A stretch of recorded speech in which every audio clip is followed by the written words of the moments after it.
जम्मू कश्मीर की बात करें तो जम्मू कश्मीर में इस समय सरगर्मियां तेज़ हैं और देश की रियासत की बात करें तो उसमें भी जो है बहुत से बदलाव देखने को मिल रहे हैं और इस वक्त सबकी नज़रें जो हैं 24 जून पर हैं। 24 जून में क्या होगा, इस पर अभी प्रश्न चिन्ह लगा हुआ है। अटकलों का बाजार तेज़ है और माननीय प्रधानमंत्री ने जिस तरह से बैठक का आयोजन किया और इस बैठक में जम्मू कश्मीर के 14 बड़े लीडर्स को इनवाइट किया गया है, तो एक असमंजस की स्थिति यहाँ पर देखने को मिल रही है। आज इन्हीं बातों पर मेरे साथ चर्चा करने के लिए मौजूद हैं वरिष्ठ पत्रकार तरुण जी। आइए तरुण जी से बात करते हैं। तरुण जी, बहुत बहुत स्वागत है आपका। Thank you.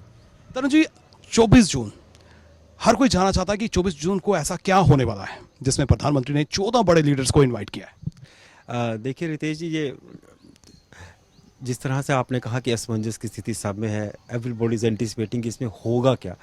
अभी प्रधानमंत्री का जिस तरह से नेतृत्व रहा है, जिस तरह से पिछली जो जितनी भी उनकी डिसीजंस हुई हैं, नोबडी कैन एंटिसिपेट होना क्या है। पर हाँ, कुछ अटकलों का बाजार के हिसाब से हम ये अंदाज़ा ज़रूर लगा सकते हैं कि वो राज्य में एक जो राजनीतिक गतिविधियाँ जो थम गई हैं उनको बहाल करने की कोशिश करना चाहते हैं।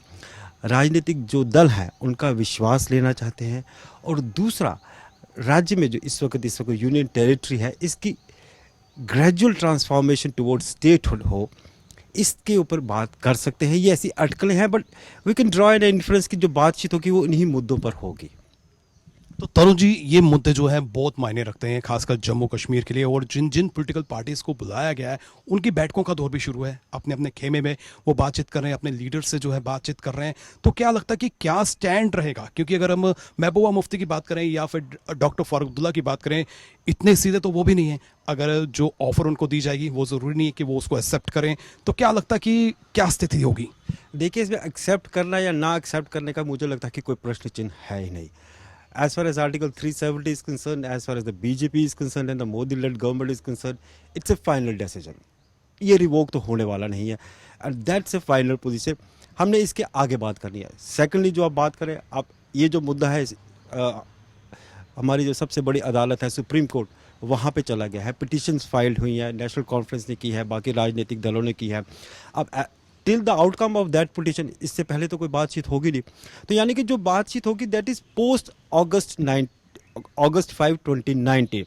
धारा 370 हटने के बाद, या जिसमें जो भी उसमें टेक्निकली लीगल जो ट्रांसफॉर्मेशन उसमें हुई है, उसको हटने के बाद उसके आगे का कदम है। यानी कि हम जो बातचीत का अगर हम एक लार्जर पर्सपेक्टिव में देखें तो आर्टिकल 317 रेवोकेशन फाइनल है, उसके आगे की गतिविधियां क्या होंगी। तो इस तरह से अगर हम देखें तो ये एक radical transformation as far as the state polity भी जो है उसको उस नज़र से भी देख सकते हैं। तरुण जी, बीच में ये भी बात आती है कि जिस तरह से गृह मंत्री अमित शाह जी की बात करें तो उन्होंने कहा था कि टेम्पररी बेसिस पे जो है इसको हम यूटी बना रहे हैं। अगर हम प्रेसिडेंट जम्मू कश्मीर की बात करें, बीजेपी के रविंद्र रैना की बात करें, तो उन्होंने कहा कि 100 जन्म भी लें, ये पॉलिटिकल पार्टीज एनसी या पीडीपी की तरफ इशारा करते हुए कि दोबारा से स्टेट नहीं बनेगी। अमित शाह कहते हैं कि टेम्पररी बेसिस पर हैं, यहाँ के प्रेसिडेंट कहते हैं कि 100 जन्म ले लें। तो क्या लगता है कि मिस अभी जो स्थिति है, अभी तो डाउटफुल है कि कुछ भी बातचीत हो सकती है, कुछ भी, लेकिन स्टैंड जो है ये पॉलिटिकल पार्टीज ले सकती हैं, अड़ सकती हैं। देखिए, प्रदेश तो नहीं, अब यूनियन टेरिटरी के जो भाजपा के जो अध्यक्ष हैं, प्रधान जो हैं, उनके बारे में नहीं, जितना कम कहा जाए उतना ही बेहतर है। और उनकी बात अमित शाह या प्रधानमंत्री वज़ीर आज़म जो हैं हमारे नरेंद्र मोदी कितनी सुनते हैं वो आप भी जानते हैं, हम भी जानते हैं। जम्मू कश्मीर के सारे राज्य, इस यूनियन टेरिटरी के जो लोग हैं वो सब जानते हैं। डिसीजन मेकिंग पावर जो इस वक्त है वो प्रधानमंत्री नरेंद्र मोदी, गृह मंत्री अमित शाह और national security adviser Ajit Doval, उन्हीं को लेना है। दूसरी बात जो as far as both this leaders are concern, प्रधानमंत्री as well as home minister as concern, उन्होंने रिपीटेडली कहा है कि स्टेटहुड का दर्जा बहाल किया जाएगा, but an appropriate time. Appropriate time की परिभाषा, it's a very open ended kind of a thing. Appropriate time आज भी हो सकता है, कल भी हो सकता है, परसों भी हो सकता है, या इसका समय कोई निर्धारण नहीं है। तो समय जब किसी चीज़ का निर्धारण नहीं है, उस मंजिल तक पहुंचने के लिए हल्के हल्के पड़ाव लेने पड़ते हैं। आपके अनुभव से अभी अप्रोप्रिएट टाइम नहीं है? As far as I think कि ये जो पहली जो अब मीटिंग है ना, इसके ऊपर स्टेटहुड की अनाउंसमेंट होगी। ऐसा होता भी नहीं है, ऐसा लगता भी नहीं है पहली मुलाकात में ऐसा होगा। ये कब स्टेटहुड देनी है, बिकॉज स्टेटहुड का दर्जा जो इस राज्य यूनियन टेरिटरी को उसको बहाल करना है, जब इसकी कोई भी बात जब संसद के पटल पर रखी जाए तो उसकी एक मान्यता होती है, it has got a weight. सदन में कोई बात झूठी बात नहीं की जाती, because then the prime minister becomes answerable to the people of India. तो he has made a commitment, the commitment has to be honoured. But आज कहेंगे 24 जून को वो कमिटमेंट ऑनर होगी, वो लगता नहीं है। दूसरी बात हमें ये समझ नहीं है, आज आके अगर देखिए तो जम्मू कश्मीर की राजनीति में जो जितने भी ये बड़े दल हैं, नेशनल कॉन्फ्रेंस है, पीडीपी है, जम्मू के रीजन की बात करें भाजपा है, कांग्रेस है, ये 4 बड़े दल हैं। बातचीत इन्हीं से करनी है, वेदर यू डिफेम देम और you try to tame them और you try to do some kind of things with these political parties, but these have got the hold on the ground. हम अगर डीडीसी इलेक्शंस में देखिए तो national conference का जो result है वो काफ़ी अच्छे आए थे। इवन इन जम्मू रीजन में भी उन्होंने अच्छा परफॉर्म कर दिया। भाजपा ने जम्मू रीजन में ठीक है ओवरवेलिंगली परफॉर्म कर दिया। कांग्रेस ने ठीक है it has not fared quite well, but PDP ने भी कुछ हद तक तो किया। तो यानी कि इनका ग्राउंड में इनकी पकड़ तो है। And secondly important thing is that after June 2018 Jammu Kashmir में इस वक्त सेंट्रल गवर्नमेंट हुकूमत कर रही है। अभी तक तब से लेकर इन राजनीतिक दलों को और प्रधान वज़ीर आज़म साहब और वज़ीर ख़ारजा अमित शाह जी से कोई गहरा आपस में संबंध नहीं बने हैं। एक टाइम पे था जो अमित शाह जी ने PAGD अलायंस को तो गुपकार गैंग भी कह दिया था, गुपकार गैंग कहा था। तो आज आके असल में बातचीत वही होती है। But we should not see it in a negative manner. इसको मैं आपको हवाला दूं, एक टाइम में अमेरिका वॉज अगेंस्ट तालिबान। कितने उन्होंने अफगानिस्तान पे अटैक की, कितने drones, how many people have got killed. But when the things turn, आज उन्हीं से बातचीत हो रही है। तो समय की जैसे करवट बदलता है, जो ग्राउंड के पेज है आपको उनसे बातचीत करनी है, हाँ, पर जिनसे बातचीत होती है उनको भी जो नई जो डेवलपमेंट है, जो न्यू रियलिटीज़ हैं, उनको एक्सेप्ट करना पड़ता है। वैसे ही बातचीत आगे चलती है। डायलॉग का प्रोसेस ज़रूरी है, कोई भी मसला हल करना है तो डायलॉग ज़रूरी है। तो जम्मू कश्मीर में मुद्दों की कमी नहीं है।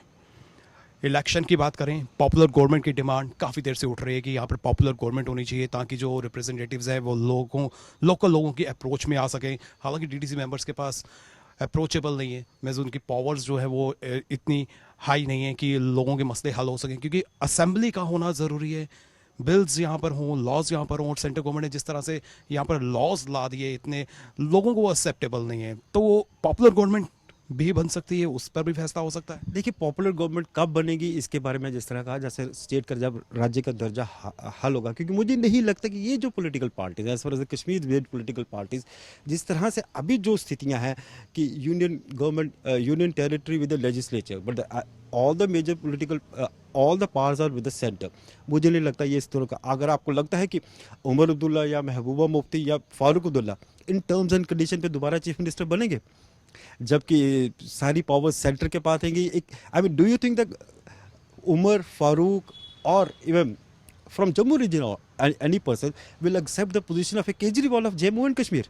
ऐसा होता नहीं है कभी, और ऐसा होना भी नहीं चाहिए जहाँ तक मुझे लगता है। हाँ, और दूसरा जहाँ पे आपने कहा डीडीसी इलेक्शन और लेजिस्लेचर की पावर है, देखिए किसी भी डेमोक्रेसी में dialogue is the essence of democracy.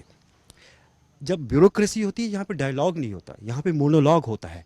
एक ट्वीट के ऊपर डिसीजन होता है, ट्वीट्स के ऊपर डिसीजन होता है, स्टेटमेंट्स के ऊपर डिसीजन होता है।